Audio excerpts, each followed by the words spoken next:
Italy and the supercar. It's impossible to separate one from the other.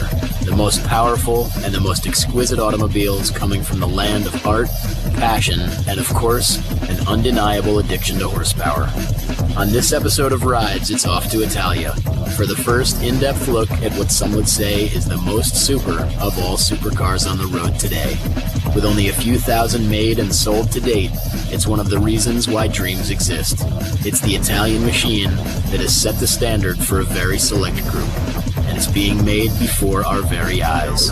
This is Rides. Really the beast. It's a beast bred for both beauty and strength. If you don't own one, you've seen them in your rearview mirror, but only for a split second. And even then, you knew it was a Lamborghini.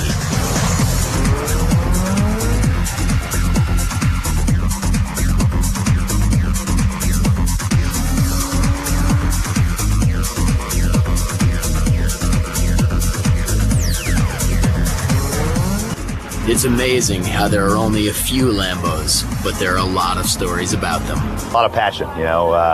That's one thing cool about the Italian manufacturers. Everything the Italians do in life, they really pour their heart and soul into it, and I think it shows in the cars. Lamborghini Automobili is the place that honors and builds, with the Lamborghini Museum and factory standing as symbols of both the past and the future. Since 1963, the plant has turned out only a relative handful of cars, each one, in its own way, a work of art. Today, this entire plant is dedicated to one thing: handmade supercars. And the newest big bull in the stable is this car. It's a ride that some call perfection. So if ever there was a Lambo to follow through assembly, it would be this car. And with all of the leather, the forged engine parts, the hand-built body, the chassis, and the rest of the supplies fully in stock, it's time to build a new Murcielago Roadster. Carbon fiber shell on its tubular steel chassis combines for a lightweight but extremely rigid body. As it's rolled onto the official assembly line, it'll be hit with everything from wiring, braces, suspension, an Italian leather interior, and a state-of-the-art powertrain. Creating a supercar is one thing. Creating one with this much history and mystique is yet another animal, especially if you're the one designing the car. I remember always the cover of this Lamborghini Portofino, and the title was "Are you man enough to drive this?" And this is all about Lamborghini. Is that Lamborghini? You don't drive them. Lamborghinis let you drive them, and but you have to be good enough to drive. See, Balboni is a test driver. Being a test driver is something. Being a test driver at Lamborghini is something different. He's much more than a car tester for me.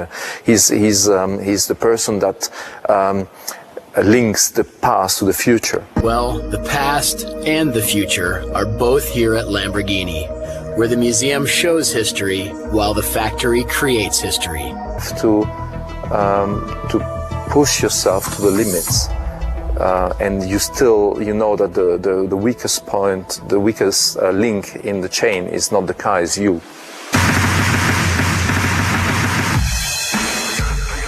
A little car known as the Ferrari. The Ferrari came from a car builder named Enzo Ferrari, and Enzo's car is one that has a long history with the Lamborghini. In fact, before he was making cars, Ferruccio Lamborghini was driving a Ferrari. Back with the build, we return to our wheel assembly. Spindle by spindle and rotor by rotor, the project is clearly coming together. Autoclave is both extreme heat and high compression, a chamber that basically cures the fiber surface. It's a don't try this at home procedure that moves us one step closer to a completed Murcielago Roadster. To be a supercar, you should be three things. You should be exotic, you should be powerful, and you should be expensive. An extra bonus that really helps: be Italian. Lamborghini is the best. Lamborghini. Yes.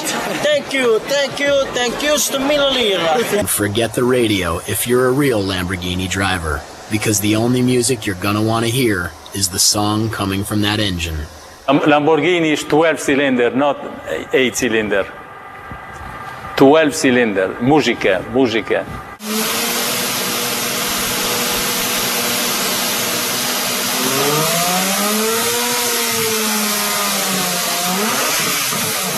The way it sounds, the way it is balanced, and you can get a lot of torque, a lot of power. 12 cylinder is perfect. Gallardo is the car which is basically allowing us to think about the future.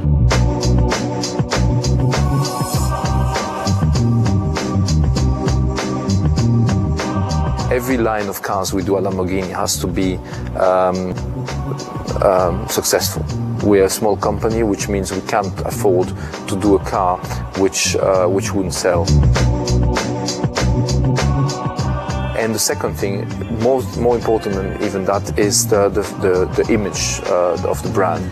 The brand Lamborghini is something we have to respect strongly. So we can't just enter in a segment of the market for the sake of doing a Me Too car with the name Lamborghini in order to sell cars. This would be doing more damage to the whole company than just not doing anything. Well-behaved with cars share more than just the Lambo name. Calling a Lamborghini fantastic. That leads us to ask what the Italian word is for understatement. As we witness the assembly of a new and rare Murcielago Roadster, we see that it will share the stable with two other bulls.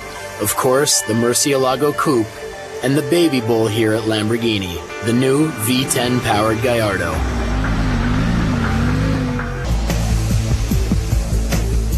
Returning to Italy and the construction of our Murcielago Roadster, this V12 costs $85,000 and weighs 1,200 pounds. It will hit 0 to 60 in 3.6 seconds with a top speed of over 200 miles per hour. The more we learn about it, the more we understand why there are quite a few around here who feel that when it comes to this car, the engine is everything. The most distinguishing change as the car goes from coupe to roadster.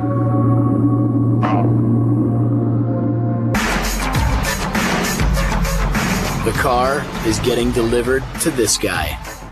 For the run of its life, it's time for these bulls to run.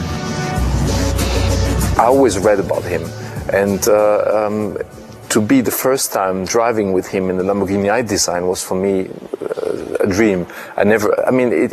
Let's put it like science fiction. It couldn't have happened. This never happened. Valentino Balboni drives Lamborghinis. And he's been doing just that for over 30 years.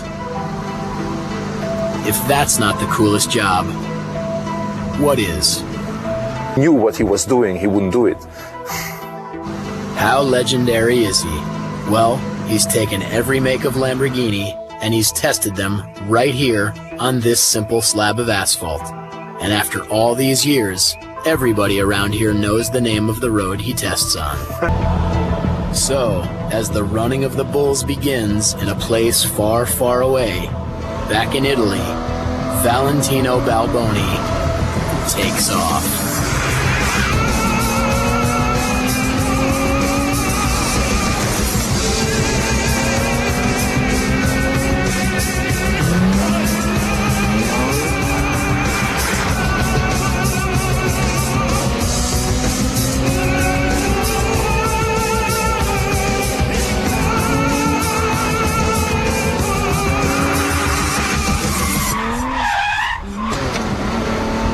The story goes something like this.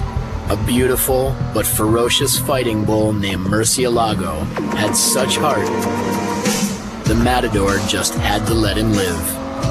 And where did Murcielago go from there? Well, wherever it was, we all know one thing. He got there real fast.